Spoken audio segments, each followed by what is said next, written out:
Hello and welcome to Free Speech with CR. I'm the host, Molly Blakemore, and I'm joined with my co-host, Dr. Keith Blammer. Molly, it's great to be back with you. It's, after a whole month away from this table, I kind of miss it. So it's good to have new guests today. And I would like our guests to introduce themselves. I'd like to start with a faculty member, please.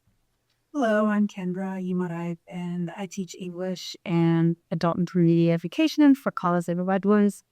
I have over 20 years experience teaching English and teaching ESL in Spain and Seville.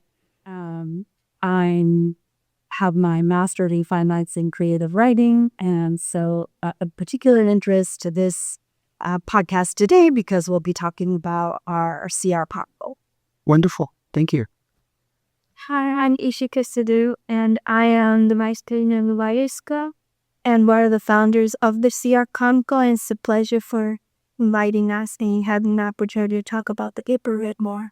Hi, I'm Chetna Sidhu, and I'm also the president of Writers Club and one of the other founders of the CR Chronicle, and I'm pleased to be there.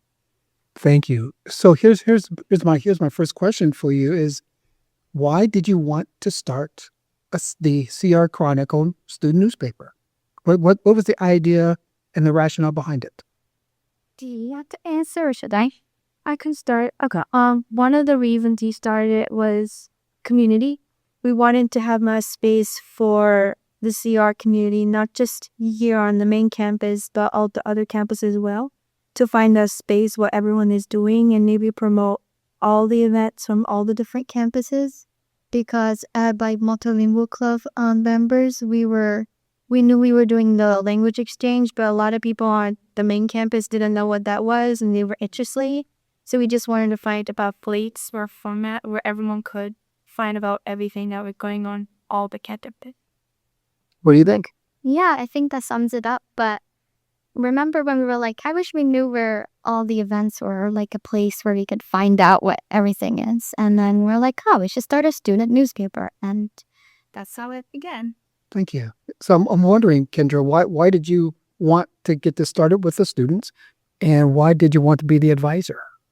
Why I wanted to be the advisor for the Writers Club is that I think in the world right now we're going through a time of deep transition, and because of that, I think creativity is a powerful force to create the world that we want to see. And so I think what called the Base TV and the Writers Club. And as far as Debbie's paper goes, I'm just following their lead. Okay.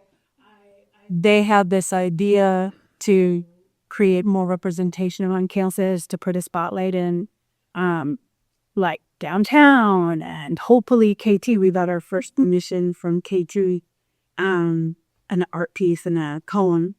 And hopefully also Wendy Butler spoke with her Humboldt correctional facility students, so how to choose from them. So we'll have all our CR campuses, not only the main campus we're reimagining. I think with Ishika and Chetna, just real desire to, like you said, create connection and community and having writing the platform that happened. So the Writers Club was already, and then the newspaper came from the Writers Club. Is that right? The Writers Club was formed last semester, fall of 25. We're really new. It's a new club. So, Moni, what is your dream for the student newspaper? And here's the rationale behind my question: is I do understand that you want to get the word out to other students about what's going on. But I see the student newspaper as I've wanted this for years, for a long time, not just because it's good for students to learn how to write and to report on, but it's also a way that we can have a separate media piece as part of the institution. Because I see the student newspaper as one that keeps everyone, I'll say this badly, but keeps everyone honest. Right? So things are more transparent. And I think your voice is going to be very key to make sure that everything is above board and that if something is of interest to the students, you have access to the administration to ask these hard questions that we need asked so we can communicate better. Now, is that something that you think the newspaper can do? I would say absolutely that is something that the newspaper can do. Already all the campus clubs are utilizing it more, and the staff members are also adding some of their events and input into it. So I do think it is helpful to bring transparency and keep a really honest narrative. Perfect. Yeah, sometimes the administration level, we feel that we don't always have the student voice represented, or it's hard for us to find that voice. So the newspaper could help with that too. Yeah.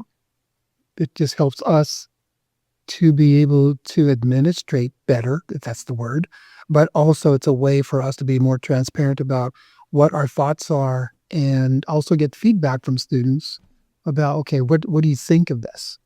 Right. And so we have a lot more voices that aren't usually heard. And I think that's important, especially as the country goes the way the country is going. And inviting more voices to the table is going to be very, very important for us. So that's a big mantle for you both to take on to do that. So I'm also curious. So you're first year students. You'll be done in about a year and a half with us. How do you make sure that you have a succession plan in place so that the newspaper doesn't die when you when you graduate? Well, we hope that the club can continue it as a writers club, that it becomes a legacy of our club, and that it just is something that the club does. But if there's a way to turn it into a class, I appreciate it. Okay. But for now, we just like to work at the club and building out a builder-independent place. Do you have an editor, or do you have a structure for that, or is it just the all the student? It is our amazing advice app.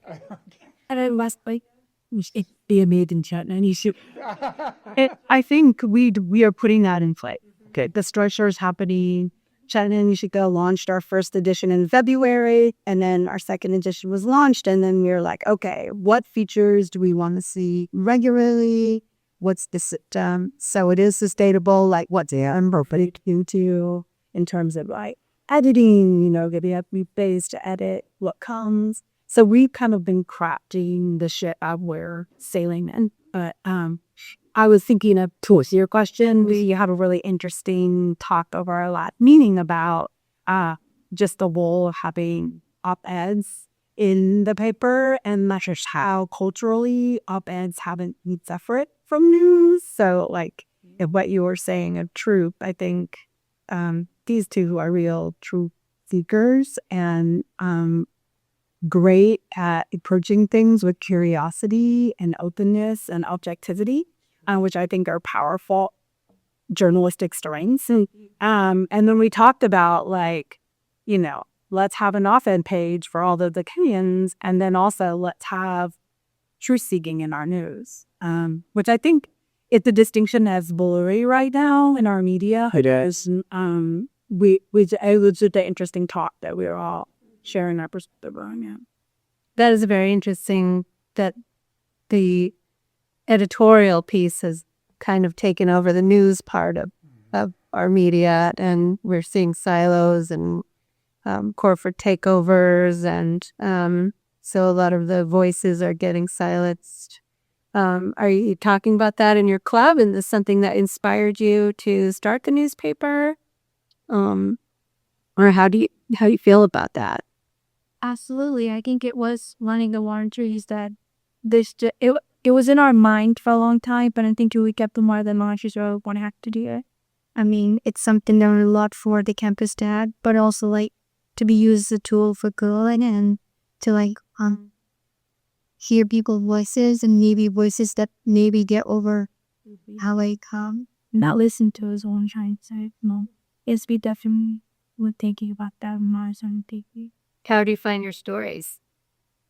Well, we have a theme for each paper. Right? Oh, you do? Yeah. So we try to follow that theme and make sure that the whole newspaper represents that certain theme. But that's just probably like a writer thing. So together next time. Talk about that. Yeah, for February it was community because clearly that was the reason for the newspaper to be created. It was like community in general, so we made that our theme. And then for March it was legacy, and because we were thinking about our own legacy as a newspaper. So, and now I can't spoil the new. But I'm so very curious. But okay, gotcha. Okay. Yes, I can't. We'll have to all look out for the next edition. Yeah. And it comes out monthly. About when? Well, our deadline to get it done is this Friday, so that 20th. Okay. So that editing process, because Benjamin, who recently joined our club, can use his little newspapers software and stuff like that. And His background is newspaper editing. We're like very excited to see what he can add to the newspaper. Can you name of the other students that are involved in the newspaper with you? yeah, I think there's a student who's usually not here in the morning. Her name's Lizzie. So she's one of those that's writing for the paper this time. And it's also Ishika, and then me, and now it's Benjamin. So you have a staff of 4.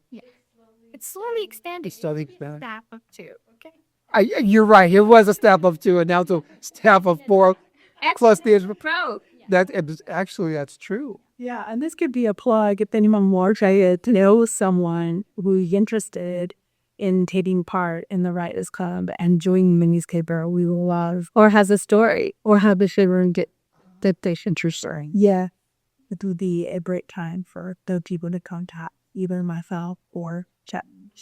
So the Writers Club, can you talk a little bit more about that? That's not strictly just for journalists. It's any kind of writing. It's when we were starting the Writers Club, the whole purpose of it was just to give people a spot to write. Because sometimes when you're writing alone, it could seem a little bit daunting. But just having a group of people, like regardless of what they're writing, can make people feel more into it and like want to continue writing. We're very open to like academic writing. Like if you're working on like a solid essay and you just want to work with people, there will be a great spot to just get together and just write. Mm-hmm. Yeah. Do you have aspirations for journalism or? Oh. No. No. We actually want to be doctors. So writing is just something we do as a hobby on the side. And I think the Writers Club became a thing because we were trying to hold ourselves accountable and find time to write and not be like anxiously with schoolwork and studying and homework, And just so you approached Kendra then? The English department in Japan put a shout out. Really? Advisor. Yeah. So I'm just now. I'm also curious as the advisor. What is your dream for the newspaper and the club? What do you want to see long term? Great question. I want to see exactly what it is now. Something vibrant, something community based, something rooted in representation. I think journalism is the source of cultural power. And Would you talk a little bit more about that? Because I think I understand, but I may not. Could you explain that for me? well, I just think the way we're approaching it, sometimes journalism can be an echo chamber where voices like the voices that are always heard getting echoed as put out in certain mainstream culture. And I think our newspaper is an attempt to do something different and to put in the spotlight with it that may not have been heard, put in the spotlight students or staff that may not have gotten representation. Like in the legacy issue, the spotlight staff was in the cafeteria back in the kitchen. Like I had never met him before, and it was such a pleasure to see him on the pages, recognized for what he's doing for our students and the care he brings to our students. And so I just feel I'd like to see more of that. Like how do we could bring in more voices, more staff and faculty that we aren't seeing. That is such an aspirational goal that it's wonderful.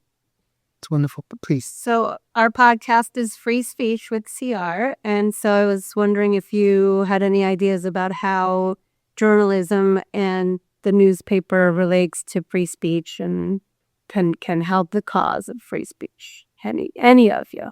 Yeah, definitely. We try to keep it open to whatever people believe. And I know we also have a poetry section. And we recently got a submission from a member of SISU, System Impacted Student Union. And they were going about derogation and how to let it go.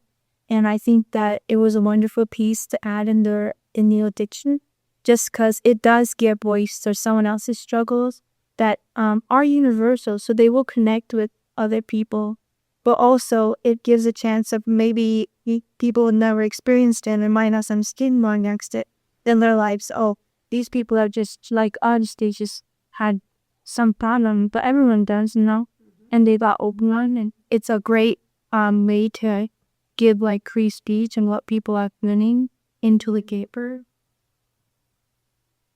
Yeah, I think the art section does that too. The art section? Yeah, there's like we have a short story section, which we've always had to omit because no one submits from stories.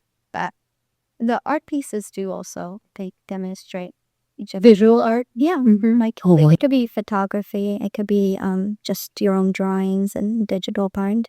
So I do think that that also is an outlet for people to express themselves creatively. How back to what you said about the art, I think it's also great visual representation of how you speech is and what other people are seeing, because they're seeing the world, but people might see it differently than us, and they might put that in their art, and it's another point of view that people didn't consider before, but it's a great way to see it.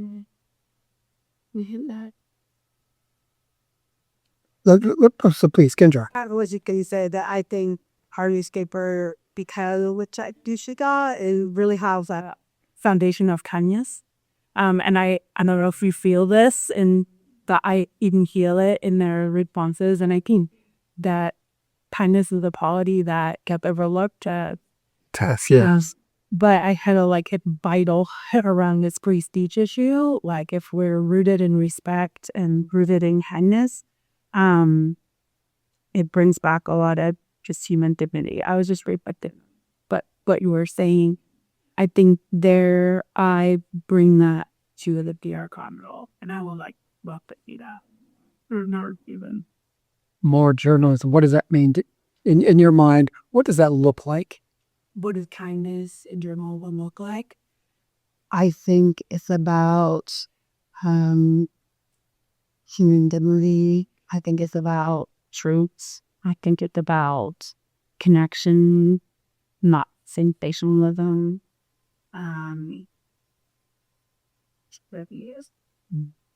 Thank you. Now, I would like to ask you a hypothetical question. And I don't know if you would expect this question or not. So let's say that the newspaper takes off and you have a staff of 12 versus a staff of 4, right? And so you're out there gathering stories. And it happens to be a story that you want to write that I may not like. And I would say, would you please squash this story? What would your reaction be? No, I don't.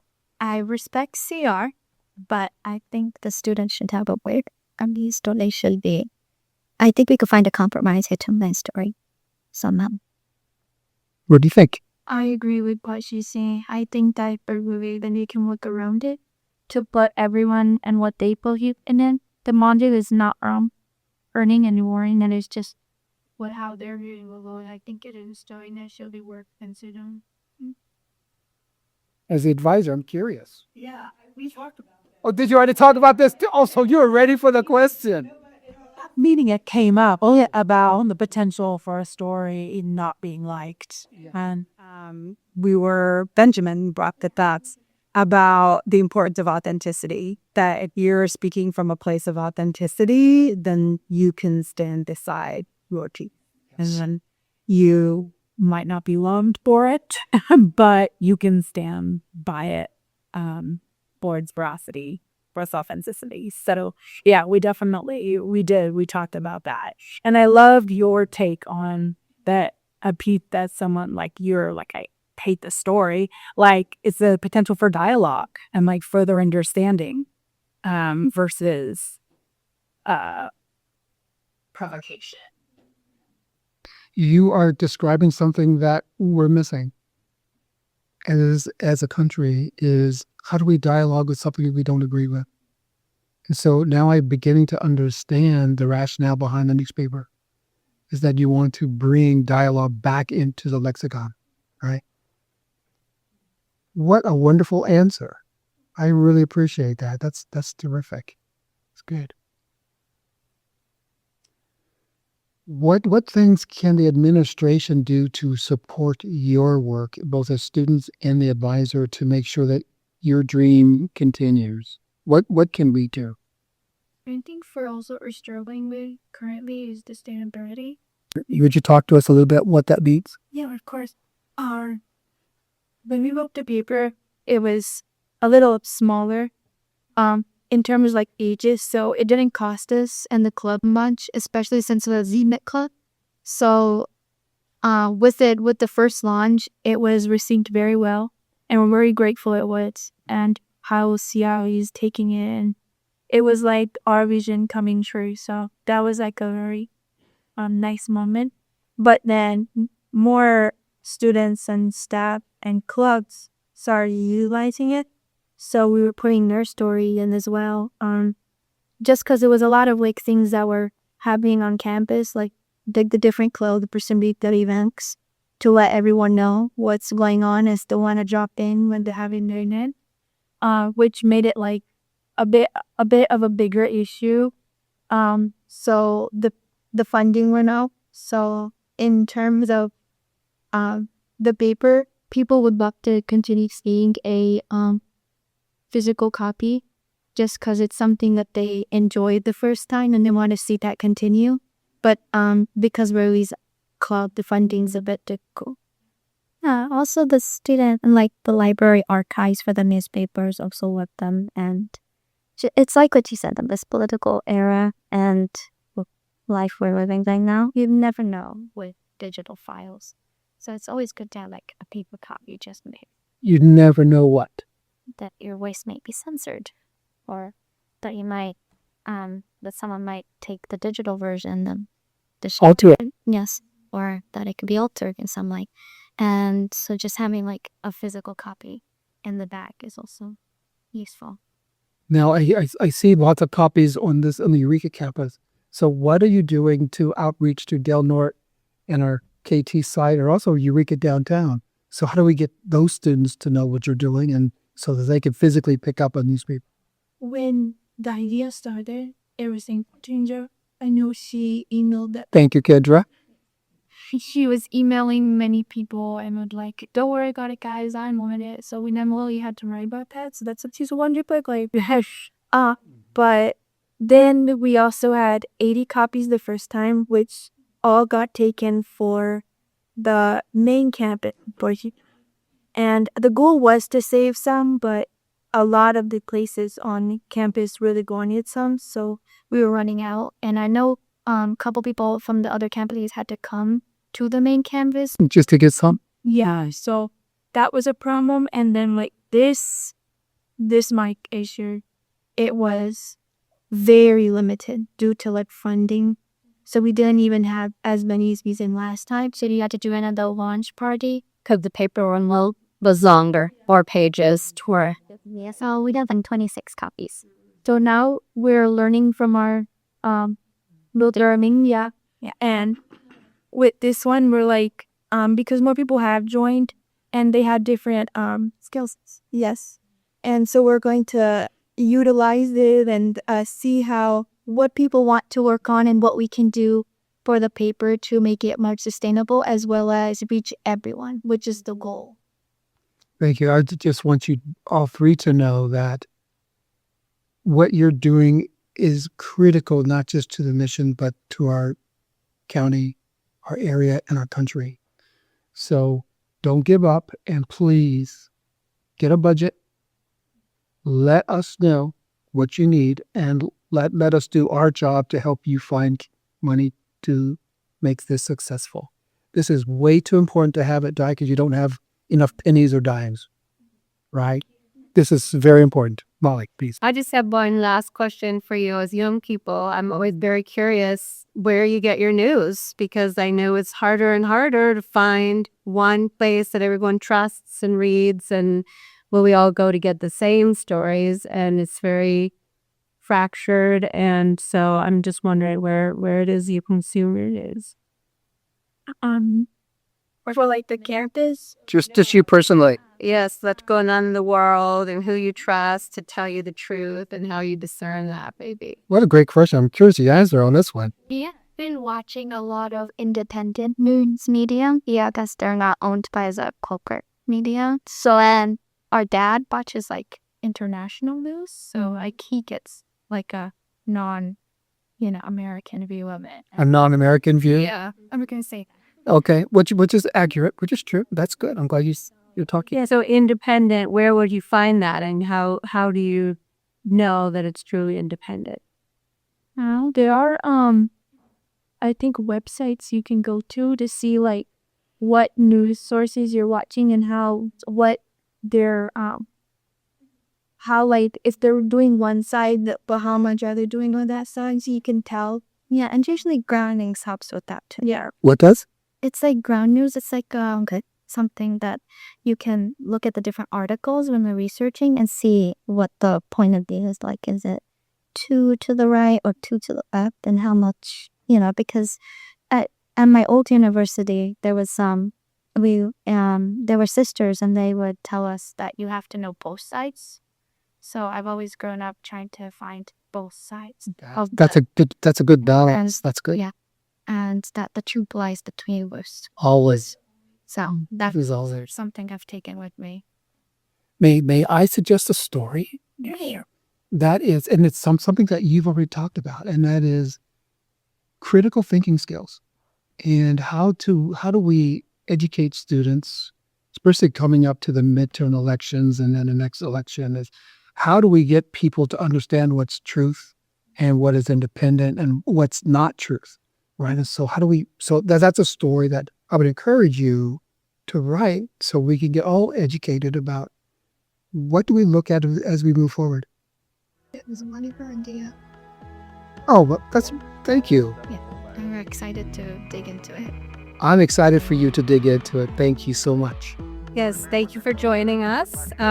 This has been Free Speech with CR, and I'm Molly Blakemore. And I'm Keith Flamer, and this has been an enjoyable day. Thank you. Thank you.